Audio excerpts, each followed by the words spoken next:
මේ ඔන්ඩෙන් සෙට්‍රෝන් කියන ඖෂධයෙන් පළවෙනියටම මිය ගියේ මගේ බිරිඳ.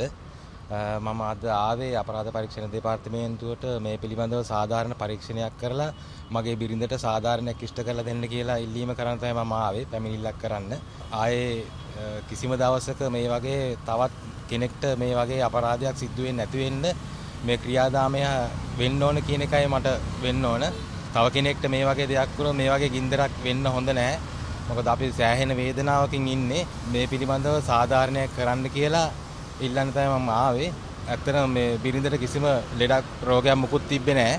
ඇතුළත් වෙනකොට සෞඛ්‍ය ඇමතිතුමත් මම දැක්කා කියලා තිබ්බා මේ රෝගීන් දෙදෙනාම මේ ඇතුළත් වෙනකොට කිසිම මරණීය ලක්ෂණයක් රෝගයක් තිබ්බේ නැහැ කියලා. ඩෙන්ගු රෝගය නිසා තමයි ඇතුළත් වුනේ. ඇතුළත් වෙනකොට කිසිම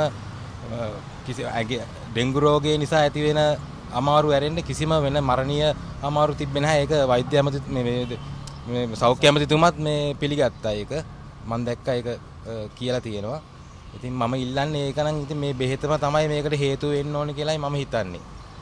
මේ වගේ දෙයක් කවදාවත් ආයේ නොවෙන්න විදිහට වැඩ සිද්ධ වෙනවා නම් මගේ බිරිඳට කරන ලොකුම ගෞරවය තමයි ඒක. මටත් ඕනේ ඒක.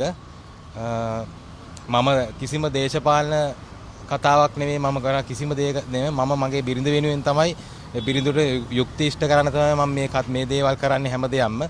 කිසිම දේශපාලන අරමුණක් වෙනුවෙන් නෙමෙයි මගේ අරමුණ එකම අරමුණ මගේ බිරිඳට සාධාරණයක් ඉෂ්ට කරගන්න එක.